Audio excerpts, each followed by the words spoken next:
the mighty and resilient Merrimack River, carving through the communities of our great region. My name is Linda Lorden, proud president of Merrimack County Savings Bank, and like the river that serves as our namesake, we're a constant yet ever-changing presence.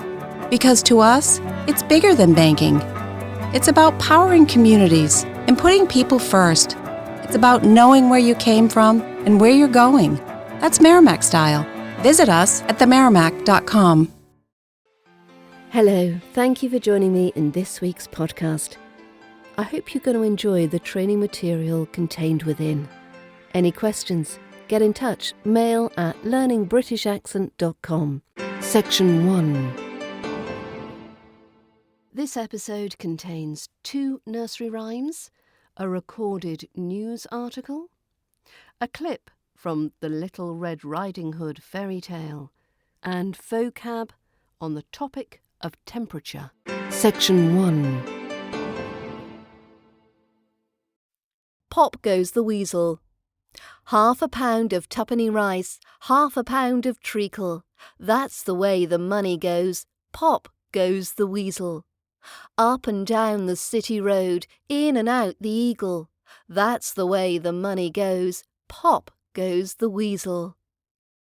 The Grand Old Duke of York. The Grand Old Duke of York, he had 10,000 men. He marched them up to the top of the hill, and he marched them down again. When they were up, and when they were down, and when they were only halfway up, they were neither up nor down. Section 2. How did e-cigarettes and vaping get so popular? The global market for vapes has grown exponentially over the last decade. It's now estimated to be worth around £20 billion a year, up from just over £2.5 million in 2016.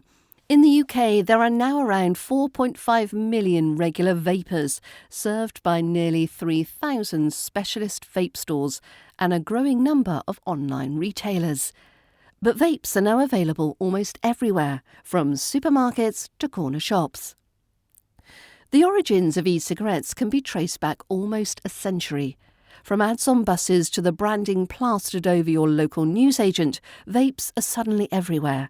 And although the explosion in demand is relatively recent, their origin can actually be traced back almost 100 years. In 1927, New Yorker Joseph Robinson filed a patent for a device he called a mechanical butane ignition vaporizer. It was designed as a medical tool to enable people to inhale medicinal compounds, but although it's generally regarded as the first electric vaporizer, it never really left the drawing board. The next stage in the evolution of the e-cigarette came in 1963, when another American, Herbert A. Gilbert, came up with a smokeless non-tobacco cigarette. Like its modern equivalent, it used a battery to heat flavoured vapour. But it didn't catch on. People weren't yet aware of the dangers of smoking tobacco and weren't really looking for an alternative. Then in the late 1970s, Phil Ray and Norman Jacobson took things a step further. A filter soaked in nicotine, which you would inhale every time you sucked on it. The pair are credited with popularising the term vape. The big step forward in e-cigarette technology came much later. Chinese pharmacist Hon Lik came up with the idea of an e-cigarette in 2001. It was a way for him to cure his own smoking addiction following the death of his father from lung cancer. I worked hard to invent the e-cigarette, said Hon in an interview on Newsnight. I saw the future business for them, but I knew it would change many people's habits, and many people could benefit as well. Though modern vapes have come a long way since, Hon's basic concept of mimicking smoking by vaporizing nicotine liquid remains the same. Vaping is actively promoted as a smoking alternative by Public Health England. E-cigarettes are banned in some countries, including Argentina, Hong Kong and India, where the authorities cited a potential smoking epidemic in the younger population. But in the UK, it's a very different story. Health authorities here are actively courting the vape industry in an effort to cut smoking rates, thereby contributing to the rise in vaping. One official information video from Public Health England advertises how smokers who use e-cigarettes and get support from their local Stop Smoking service have the highest quit rates. Sean Yendals, the owner of 2 specialist vape shops in South London, explains how he was approached by the health service about collaborating. The Lewisham NHS came to us about 6 months ago and they wanted to run a pilot scheme to get people away from smoking, so we said we'd happily partner up with them. Together they set up a scheme where the patient is given a £25 voucher to spend on vaping products in store. According to the charity ASH, Action on Smoking and Health, there are an estimated 4.3 million vapers in the UK, and about 2.4 million of these are ex-smokers. We know there's been a big rise in younger people vaping. A recent survey from NHS Digital showed that 9% of 11 to 15-year-olds say they are vapers. This is up from 6% 4 years ago. John Dunn, Director General of the UK Vaping Industry Association, says, "The products are not designed for people who don't currently smoke. The official line is that they're designed to help people quit smoking. However, many would argue the colourful, pocket-sized technology in flavours like butterscotch, marshmallow and cotton candy are designed to directly target teens and young people. On top of this, the disposable vape makes a vaping habit much more affordable and accessible for children." There are so many kids who think vaping looks cool, argues Charlotte.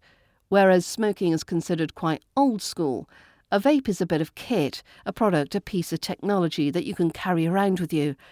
There are flavours, different colours, disposable ones, big ones. It's exciting and seen by lots of young people as a new toy. The vaping industry may claim the aim is to help people quit smoking, but nicotine gum or patches have never been advertised as universally as e-cigarettes. Vaping has gone beyond its initial purpose in a very convenient way for the tobacco companies that fund a lot of these vaping companies, says Amit. Notably, e-cigarette firm Juul, which is part owned by tobacco giant Altria, recently paid out over $430 million after being accused of targeting teenagers with its advertising. Lots of ex-smokers swear that vaping has helped them to quit, and this has to be a good thing. We already know that the products, if you compare them to smoking, are far safer to use, says John Dunn, and in fact Public Health England has looked at the evidence and has concluded that the products are at least 95% less harmful. However, none of us know the long-term health effects of vaping. And vape shop owner Sean is concerned that many people still underestimate just how addictive nicotine is. He gets a lot of people in their early 20s who have never smoked before coming in for vapes. According to Ash, 350,000 vapers have never smoked a cigarette. "We actually genuinely try to discourage them from buying," says Sean. "We try to deter them, telling them it's one of the most addictive substances known to man. One thing is certain, with popularity growing and sales rising, vaping is here to stay." Section 3. Little Red Riding Hood. Once upon a time, in the middle of a thick forest stood a small cottage, the home of a pretty little girl known to everyone as Little Red Riding Hood. One day her mummy waved her goodbye at the garden gate, saying, "Grandma is ill. Take her this basket of cakes, but be very careful. Keep to the path through the wood and don't ever stop. That way you'll come to no harm." Little Red Riding Hood kissed her mother and ran off. "Don't worry," she said.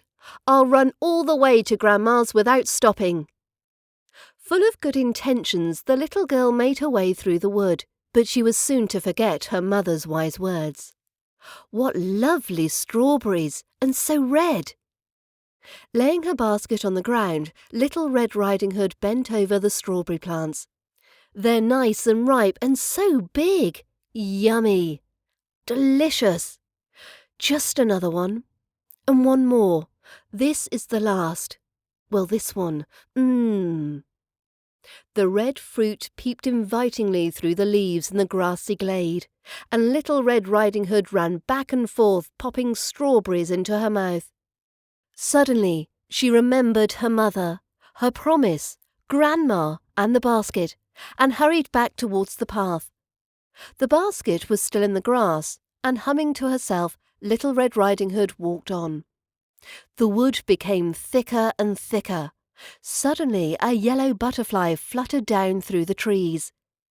Little Red Riding Hood started to chase the butterfly. I'll catch you, she called. Suddenly, she saw some large daisies in the grass. Oh, how sweet, she exclaimed, and thinking of Grandma, she picked a large bunch of flowers. In the meantime, 2 wicked eyes were spying on her from behind a tree. A strange rustling in the woods made Little Red Riding Hood's heart thump. Now quite afraid, she said to herself, I must find the path and run away from here. At last she reached the path again, but her heart leapt into her mouth at the sound of a gruff voice which said, Where are you going, my pretty girl, all alone in the woods? I'm taking Grandma some cakes. She lives at the end of the path, said Little Red Riding Hood in a faint voice. When he heard this, the wolf, for it was the big bad wolf himself, politely asked, Does Grandma live by herself? Oh yes, replied Little Red Riding Hood, and she never opens the door to strangers. Goodbye. Perhaps we'll meet again, replied the wolf. Then he loped away, thinking to himself, I'll gobble the grandmother first, then lie in wait for the grandchild. At last, the cottage came in sight. Knock, knock, the wolf rapped on the door. Section 4. Describing temperature vocab. Hot, hot, warm, warm, cool, cool, chilly, chilly, cold, cold, freezing, freezing, boiling, boiling, humid, humid, muggy, muggy, scorching, scorching, stifling, stifling, sweltering, sweltering. Thank you for listening. For more British accent training, visit www.learningbritishaccent.com.